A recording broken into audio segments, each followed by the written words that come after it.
اس سے پہلے سورہ آل عمران کی جس آیت کریمہ کا تذکرہ چل رہا تھا اس میں غزوہ بدر کا ذکر ہوا، اور غزوہ بدر میں اللہ تبارک و تعالیٰ نے مسلمانوں کو فتح سے ہمکنار فرمایا،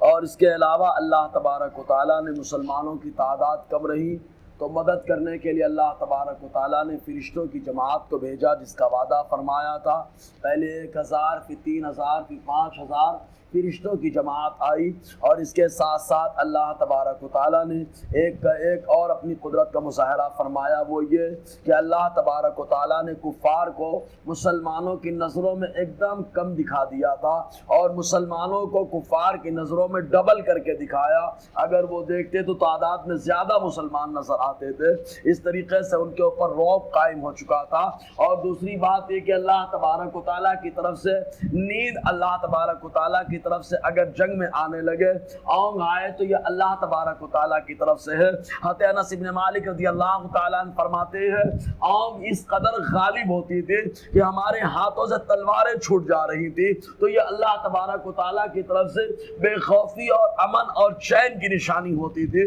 بہرکیف اللہ تعالیٰ نے مسلمانوں کو جب فتح سے ہمکنار فرمایا، حضور صلی اللہ علیہ وسلم نے سارے کفار کے جسموں کو وہی کنواں جو بدر کے مقام پر بدر ابن غالب نے کھودا تھا، اسی کنویں کے اندر سب کے جسموں کو ڈالوا دیا آقا علیہ السلام نے، اور اس کے بعد 3 دنوں تک حضور صلی اللہ علیہ وسلم وہیں پر رکے ہوئے تھے۔ آقا علیہ السلام نے قیام فرمایا، اور 3 دن مکمل ہونے کے بعد حضور صلی اللہ علیہ وسلم جب بدر سے مدینہ آنے لگے تو پہلے اسی کنویں کے پاس گئے، اور جانے کے بعد اللہ کے نبی صلی اللہ علیہ وسلم نے فرمایا، اے کفار کے لوگوں یہ بتاؤ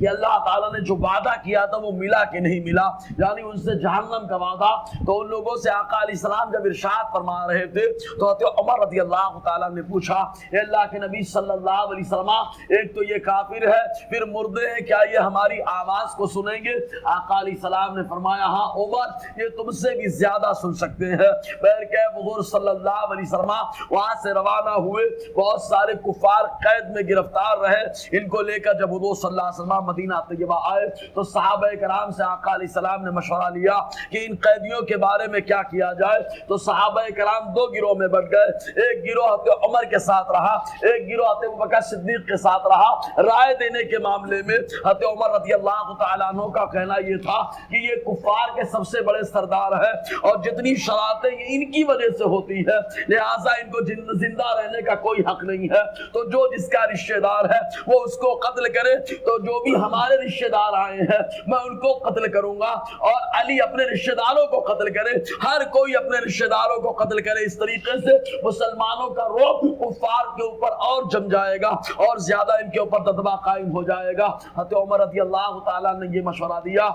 اور حضرت معاذ رضی اللہ تعالیٰ نے ان کو سپورٹ بھی کیا۔ ابو بکر صدیق رضی اللہ تعالیٰ چونکہ حلیم الطبع واقع ہوئے، آپ کا مشورہ رحمت بھرا مشورہ تھا، آپ نے مشورہ دیا کہ سرکار کیوں نہ ان لوگوں سے فدیہ لے کر کے ان کو چھوڑ دیا جائے، تاکہ ان لوگوں کو اسلام کی رحمت، آپ کی مہربانی کا اندازہ لگے، پھر مزید مسلمانوں کو سامان کی بھی ضرورت ہے تو کچھ انتظام بھی ہو جائے گا، اس طریقے سے معاملہ کافی حد تک کنٹرول میں بھی ہو جائے گا۔ حضور صلی اللہ علیہ وسلم سارے جہان کے لیے رحمت بن کر کے آئے۔ آقا علیہ السلام نے حضرت ابوبکر صدیق کا مشورہ قبول کیا، چنانچہ فدیہ لینے کا معاملہ شروع ہوا۔ حضور صلی اللہ علیہ وسلم کے چچا عباس نے بھی فدیہ دیا۔ حضور صلی اللہ علیہ وسلم کے داماد جن کا نام ابو العاص تھا ابھی تک ایمان نہیں لائے تھے، ان کے نکاح میں وہ آقا علیہ السلام کی بیٹی حضرت زینب رضی اللہ تعالی عنہا تھی، چنانچہ ابو العاص کے فدیے کے لیے حضرت زینب نے مکے سے جو ہے ایک ہار بھیجا تھا، جو ہار حضرت خدیجہ الکبریٰ رضی اللہ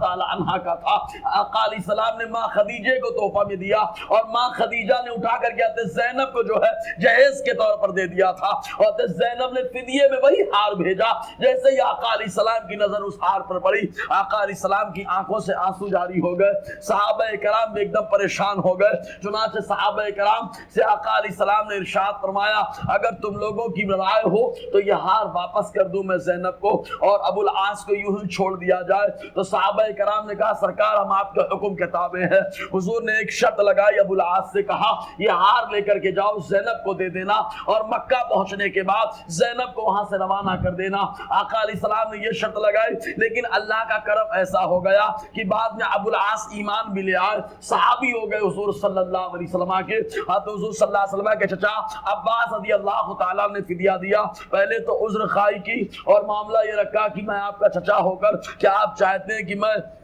آپ نے کٹورا لے کر لوگوں کے سامنے مانگنے کے لیے پھرنے لگو؟ حضور صلی اللہ علیہ وسلم نے اس وقت ارشاد فرمایا تھا کہ آپ جب وہاں سے نکل رہے تھے تو میری چچی حضرت ام الفضل کے پاس بہت سارا سامان اور بہت سارے درہم و دینار دے کر کے آئے تھے۔ وہ سب درہم و دینار کیا ہو گئے؟ حضرت عباس نے فدیہ دیا، چھٹکارا حاصل کیا۔ اس کے بعد اللہ تعالیٰ نے آیت کریمہ نازل فرمائی اور آیت کریمہ میں سپورٹ حضرت عمر رضی اللہ تعالیٰ عنہ کا تھا۔ تو حضور صلی اللہ علیہ وسلم نے ارشاد فرمایا اگر اللہ تبارک و تعالیٰ کا کرم اور رحمت نہ ہوتی تو عمر کے علاوہ اور معاذ کے علاوہ زمین پر کوئی باقی نہ رہتا، اس لیے کہ اللہ تبارک و تعالیٰ نے ان کی رائے کے مطابق قرآن کو نازل فرمایا ہے۔ تو یہاں پر اللہ تبارک و تعالیٰ نے حضرت عمر کی رائے کو پسند کیا، ابو بکر صدیق کی رائے کو مصطفیٰ نے پسند کیا اور دونوں کی رائے کو آقا علیہ السلام نے رحمت کی رائے بنا دیا۔